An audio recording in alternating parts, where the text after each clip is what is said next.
Hello, welcome to the show. A couple of days ago, there was the NAB 2021 AFL draft, and I thought, well, let me have a look at what Carlton decided to do in this draft.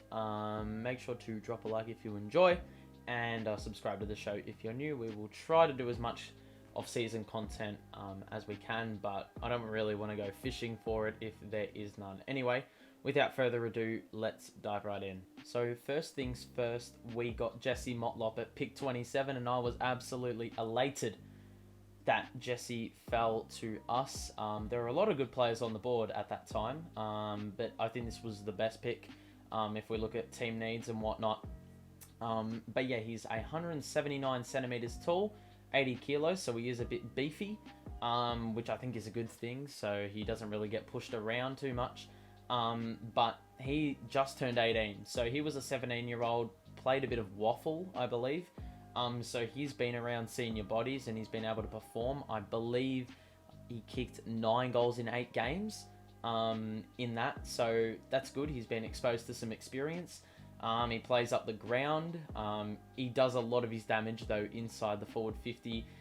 I think the list manager, Nick Austin, said that he doesn't need to have a lot of the ball to have a huge impact, and that's what we need.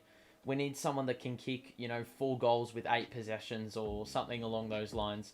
I think he can slot right in round 1. He's basically, he plays in a position that we've been crying out for. A small forward that, he's a small forward by trade. He's done it for years and years. His dad has played football in the past, so we can learn off him in terms of craft. So look, I think this is a great selection for us. He also has a little bit of a film side hobby. He does a podcast, so it's good that he's got an interest outside of football. I think one thing that he's really adopted from his father's game is, just his ability to manufacture something out of nothing. He is very strong. He's kicked some really nice snags. I mean, there's only so many highlights you can look at when you're a draftee. But from what I've seen, it looks really promising. And if he can replicate at least a fraction of that to AFL level, as soon as he starts off, then there's a lot of development to be had. And I think that's a great foundation for, whatever he may be able to achieve at AFL level. But yeah, you look at who we've lost as well. Eddie Betts, Michael Gibbons. Gibbons, I don't understand how a team hasn't picked him up. Probably will go in like the supplemental thing. I don't know what it is called. SSP, whatever.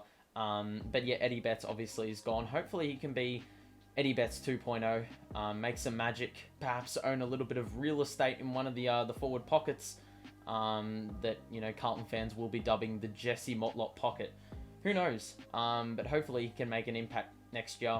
Play 10 or 15 games and have a bit of an impact as hopefully we push up, up the standings. We also picked up Dominic Akuei. I think that's how you pronounce it. He stands 194 centimeters, weighs 76, so he is a bit of a lanky figure. But he's a Category B rookie that came out of the Carlton Academy. He's played Northern Knights as well, so he has a bit of exposure there. But he has said himself he really replicates his game or models his game off Aaliyah. He's an intercept defender. He is a tall defender, so I don't see him having too much game time next season. He's probably more of a developmental piece. Is that the word? As he sort of, comes to terms with the club and how things are run. Our defensive stocks are pretty full. Lewis Young could be the guy that fills the Liam Jones void.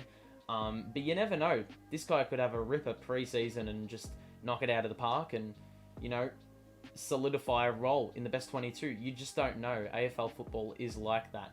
But yeah, he says he models his game off Aaliyah. I've seen, not too much, but he's taken some good grabs, going back with the flight, coming in from the side. So maybe he can fill a need, but I can't see him having too much more of a role, in the best 22. He probably is more going to be a VFL player for next year, maybe the year after. But the good thing is he is 19 years of age, so he's got a bit more footy in him than perhaps some other draftees have. So yeah, he could he could. But I think it's going to be a really left field option if he does get game time. I think just an added bonus of being in the Carlton Academy. Obviously, he's gotten, this opportunity being of South Sudanese descent, I believe. So it's just a really good thing that the AFL does with all these academies. But just being around the club through the Carlton Academy, I think, it'll make it a little bit easier, that transition from, playing football in your local leagues to, actually playing football in the big time and being around all these facilities, all these good players, much higher level. So I think this will be great, pretty good stuff for Dom and his football career and his development, basically. And then just some little fillers as well. We upgraded Matt Kennedy and Josh Honey to the senior list. Those two were on the rookie list. Absolutely mind-boggling how Matt Kennedy was on the rookie list. I don't understand that decision. He was on there for 12 months and he's played his way back onto the senior list, which is really good and really deserving. And then Josh Honey, probably one of our better small forwards on the list at the moment. Obviously, Jesse Motlop may be ready to take that title, possibly as soon as 30 games into his career. So, yeah, but those two upgrades were well deserved. And then we also look at Lochie O'Brien and Matt Cottrell, who were picked up in the rookie draft. They were promised to get picked up and they will be going on one-year deals, I believe. This is going to be Lochie O'Brien's last chance, I believe. He just hasn't had continuity. He hasn't really done anything, to convince selectors that he warrants a spot in the best 22. So, yeah, I don't think he deserves anything more than that. Matty Cottrell is a very interesting selection. I mean, when you look at getting rid of Gibbons and you look at keeping Cottrell, we couldn't promise Gibbons a midfield spot, but we could promise a midfield spot for Cottrell. I understand they're two different players.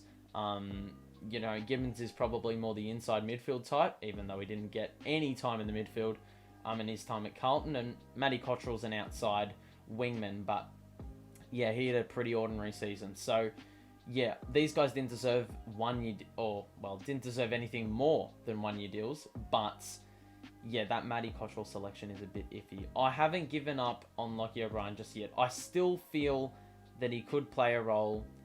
His left foot is a weapon. He just hasn't been able to use it, to its full effect, its full damaging effect. So we'll see if it happens at any time this year. But if not, you can probably be saying goodbye to both Matty Cottrell and Lochie O'Brien. The current situation from here, in the upcoming months, we still have one spot on our list available. Obviously, we tried to get, some compensation for losing Liam Jones. It didn't work. So we have that SSP spot. I don't know who we're going to pick up and what we'll decide to do with it. But yeah, that's the situation. Obviously, Carlton players have gone back to training.